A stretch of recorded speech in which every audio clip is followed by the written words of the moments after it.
I think we do have to start with that banged up secondary. Ethan, so the week off does come at a good time because this unit has to get healthy. That's obviously priority number one. But, what can Danton Lynn do to kind of change things up? And also, let's not forget Doug Belk as well. What can they do to change the looks, to change the roles, to change the way this secondary is approaching everything? And we'll get to the pass rush in a little bit and that underperforming defensive line against Illinois. But first, what can be primary in the secondary for USC? Ethan, then Crash. Sure. I think, like you said, idle week comes at a great time. And so does the news that Alex Graham was practicing in full pads, right? So hopefully, like we've been, hammering home for the past few weeks, you get him back healthy. You can play him at nickel, and then you can move Kamari Ramsey back to safety, which is great at two positions for the defense, right? Obviously.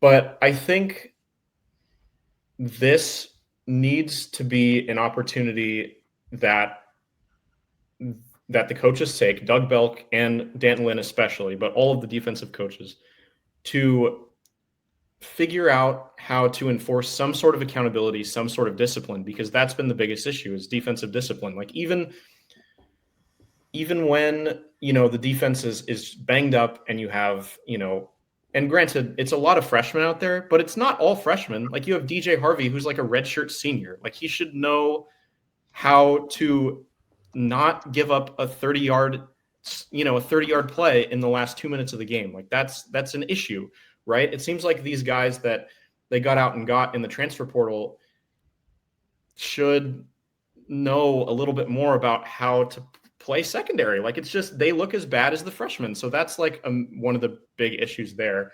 They need it. I think discipline, because like I said, and like I've said in weeks and weeks past, like these freshmen are freshmen and the personnel is the personnel. You're not going to make them a year better in a week. But what you can do is change their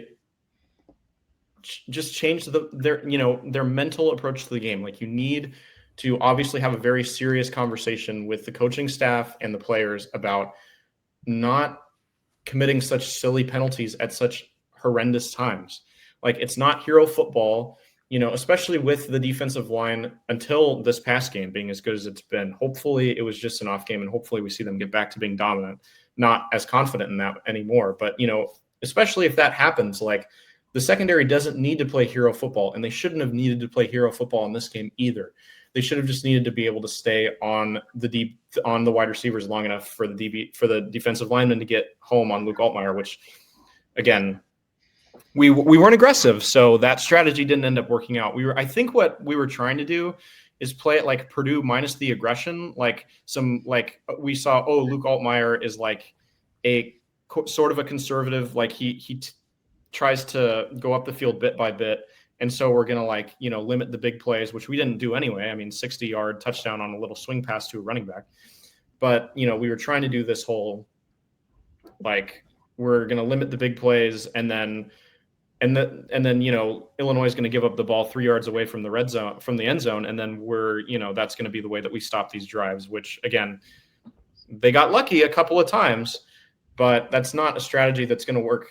Like I could have told you before this game that Luke Altmaier is not Ryan Brown. This offense is not the Purdue offense. You're not going to get the same unforced errors. And they did get a couple of them, but they still didn't get as many. Like Purdue and Ryan, like they were much dumber, more boneheaded mistakes. Like it was a lot of bad luck. Illinois, like was the runner even still up on the first fumble? I don't know.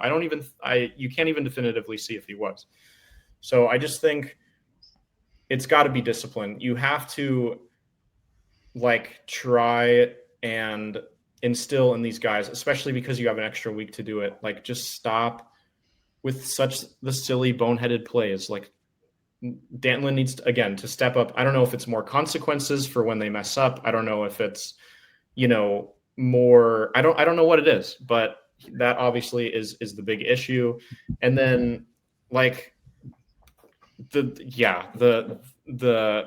got to be guys getting healthy because the personnel is what it is. Unless you want to try lining up Mekhi Lemon at corner, which some people were saying on Twitter, which, I mean, Travis Hunter did it, and Mekhi Lemon came into USC as a corner. So if, I honestly feel like I would trust him more than I trust a lot of these freshmen at this point. So it may be worth a shot. I don't know. But I mean, you don't want to have to do that. You want Mekhi Lemon to be able to go out there and focus on playing receiver. And he's already also returning punts and kicks. So just like him doing all of that on the football field feels insane. But I mean, hey, maybe he wins a Heisman just because he plays both like Travis Hunter did last year. I don't know. So I think obviously there's just a lot to just really pick apart with the secondary. I think obviously injuries, Kamari Ramsey, of course, certainly not helping. And then especially just Ramsey's leadership of the defense, regardless of wherever he is, even when he is at nickel where he isn't as good versus true safety. Okay, like at least you know what, you have his experience, his talent is on the field. That is clearly lacking now in with him off. So even that alone, when they announced that he was out, I'm like, great. This could be tough if that ball goes deep. And especially with the defensive line struggling with the pass rush and not being as explosive and aggressive as they were in the first 4 games, it just made everything so much harder for that secondary to stop Illinois. And just that game could have been really a lot worse if it weren't for some of those fumbles, especially with how close they were to the end zone. Like Illinois essentially fumbled away 14 points. So that's certainly something too. Like that could have just put even more pressure on everyone. And so I just think that it's just everyone just needs to get healthy in these next 2 weeks. And just hopefully Alex Graham can ramp up pretty quickly. Like USC kind of at this point needs to try anything to get something to work. And like you've been saying, Ethan, like even the idea of having Mekhi Lemon play at cornerback I'm not opposed to it. That said, though, there are certainly concerns. And does it, lead him to more injury risk? I mean, it certainly happened to Hunter a couple times too, where he dealt with some injuries during his time at Colorado. So it's definitely something I'm not opposed to. Who is it? Cornbread Jones is like, see if Juju wants to play DB. I mean, I get your point there. So it's definitely, worth highlighting. But yeah, I think it's just really everyone needs to get healthy. Ramsey needs to get healthy, especially. And I just also just hope that, DeCarlos Nicholson can figure out what was going on with him, because that was kind of huge when he went out too. And then it forced DJ Harvey, who, like you guys were saying, like probably should know better how to actually defend against receivers, and why they completely exploited him on that final drive. But yeah, DeCarlos Nicholson, I'm hoping like that this wasn't a ongoing thing, because it seemed like it was multiple times he had to exit the game due to cramps, which is never a good sign.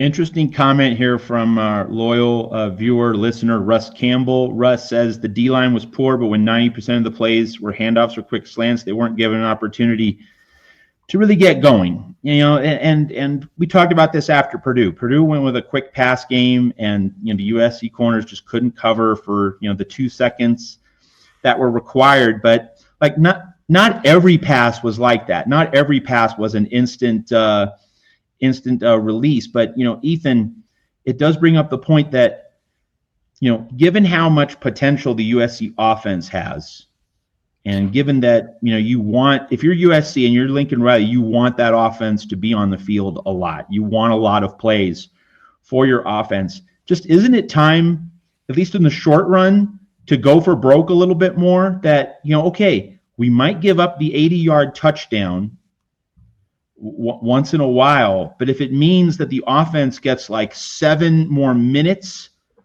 time of possession, we get like 15 more plays to wear down the opposing defense, we get more looks with the ball, is that trade-off worth it, Ethan? Then crash.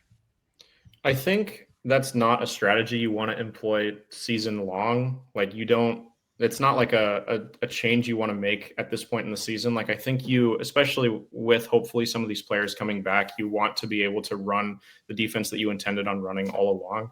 But I think what was so frustrating about this game and why I was so frustrated at Danton Lynn is because 20 minutes into this game, it was obvious how it was going. Like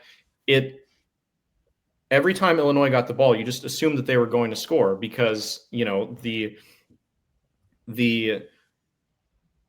defensive line wasn't getting home and the secondary was getting torn to shreds. So, and it was just the same thing over and over and over again. There was no new, there was one surprising defensive stop, and every once in a while, Illinois would try to hand the game away to USC by fumbling the ball 3 yards away from the end zone. But other than that, it was just business as usual for Luke Altmaier. He wasn't playing that special. I don't think he looked better than Maava. He just executed the game plan, and it was not that complicated. It was very simple. So I think in a game like this, I would have liked to see them go for broke, especially towards the end of the game, especially after the offense scored, because I think another thing that's interesting to point out about the offense scoring the way that they did is with Maava as the quarterback, USC has struggled to score on 1st and goal, inside the 10.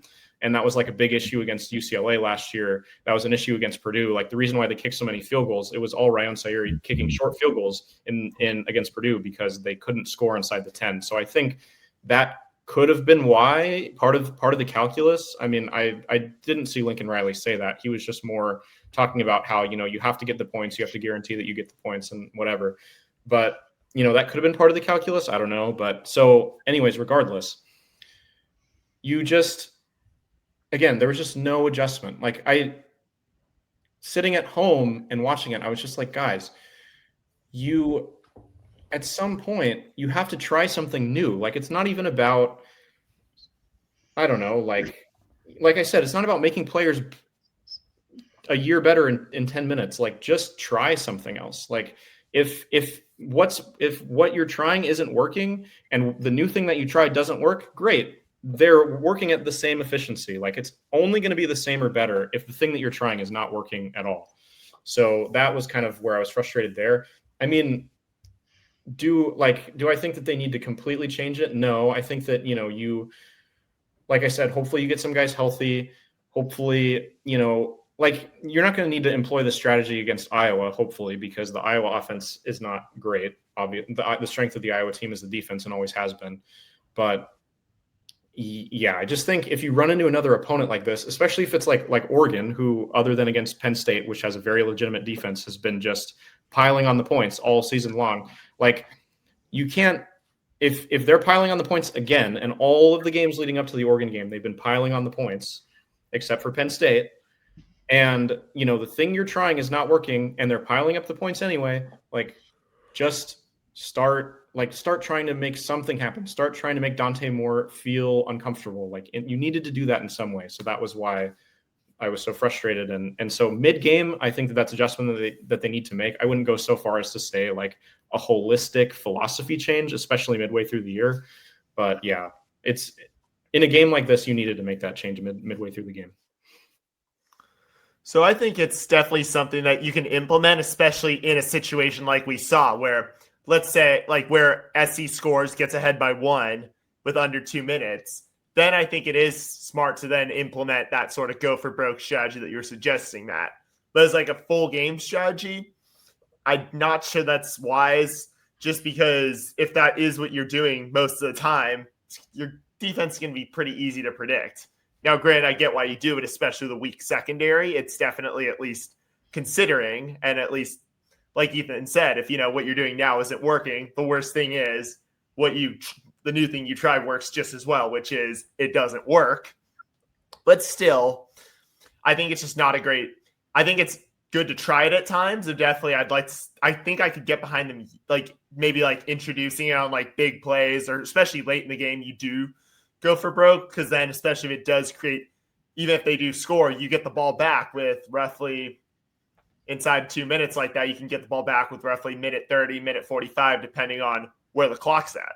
But as an overall game strategy, I think it could be it could be pretty risky and potentially unwise to have as a full-time game strategy, and especially now reintroducing it this midway through the season also, I think, could potentially set the team back worse.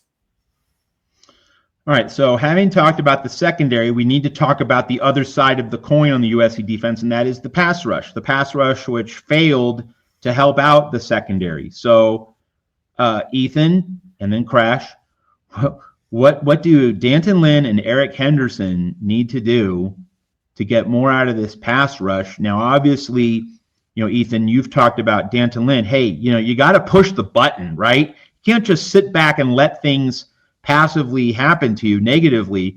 Got to dial up some blitzes. You got to, find some angles to get to the quarterback. But it does start with the defensive line. Like, this defensive line was not caving the pocket, to be sure. It was not making Luke Altmaier uncomfortable, making him leave his spot and throw in uncomfortable positions or situations. So, and Ethan, as you know, also Crash, like, the defensive line was supposed to be deep enough this season. And it's not as though the defensive line has been decimated by injuries. It's been the secondary, not the defensive line. So, depth pieces aren't emerging. Starters, depth pieces, there wasn't really anyone you could point to against Illinois. And that, Coach Henne last year, the improvement that he made up front and, dog work becoming a thing. And, of course, it's what helped him land Jakeem Stewart. And I'm not putting this on Jakeem Stewart. He's a freshman. He's going to have some grow-up type moments. But there's supposed to be a whole village of defensive linemen. There were supposed to be depth pieces who, one guy doesn't work, you plug in another guy. That is football roster management 101. So I think my question about the defensive line, Ethan, is really a question about where's the depth? When are we going to see it? When are we going to see this manifest itself in a really meaningful, impactful way for USC? I think it's a huge question facing this football team right now. So just wanted to quickly address Ralph's question. Did USC have any sacks? One, and it was on the corner blitz by DeCarlos Nicholson. So that was the only sack. None of the defensive linemen or anyone who is typically a pass rusher made any sacks.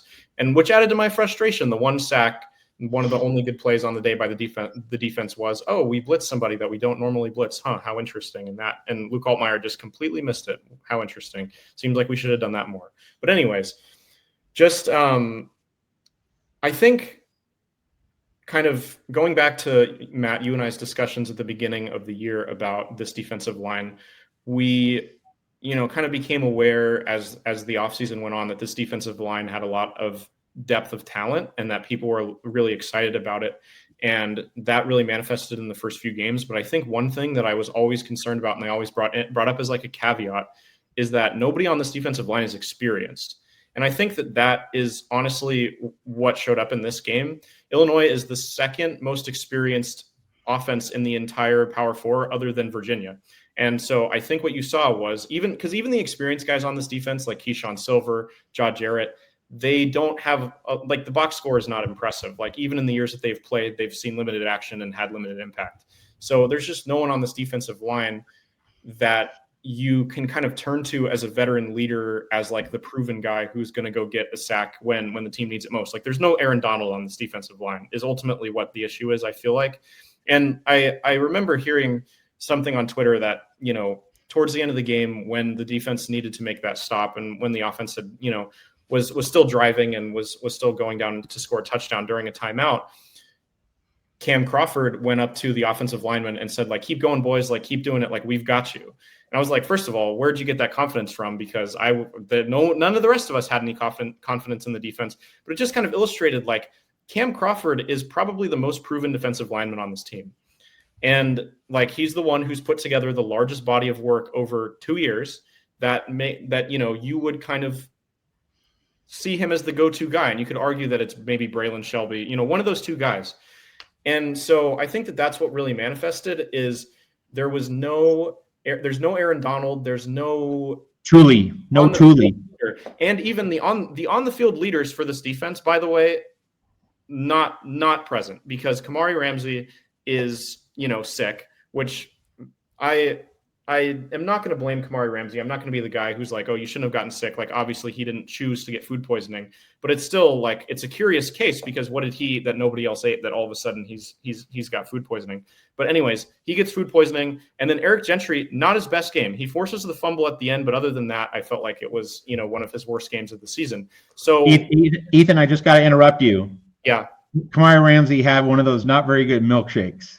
I guess so. Yeah, one of the milkshakes that Dan Lynn was making, or maybe the same pizza that Michael Jordan supposedly had. I don't know, but no flu game for Kamari Ramsey evidently.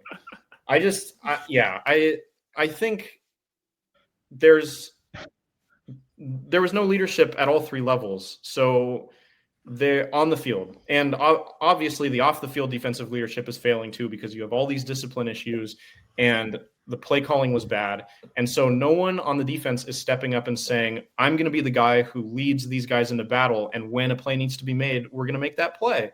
And so that's another thing that this defensive staff needs to figure out and probably kind of try to draw out of these guys in the next 2 weeks is who's going to step up when we're up by less than a touchdown against Michigan. And we need to stop because we need to know from Michigan on down because Michigan's going to be a tough game, and it's one of the games that we've highlighted all offseason as one of the potential losses. But, it gets worse after that because you have Notre Dame and you have Oregon. There needs to be a guy that stands up now so that you can trust them in those games to make a play when the defense needs to make one. So I think that's the biggest thing is just finding that leader because when you look on paper, that person doesn't exist. And then against Illinois, they didn't exist either. Crash. So I agree that, yeah, absolutely. Someone's got to step up and just kind of assume sort of that leadership role on the D-line. But also, I just want to see guys just basically be able to know, regardless of what play is called, whether or not they agree that it's all right, someone's just got to come. Someone's got to step up and be like, all right, I got to, do my job. I just go back to the whole do your job thing that Nick Saban and Bill Belichick implemented.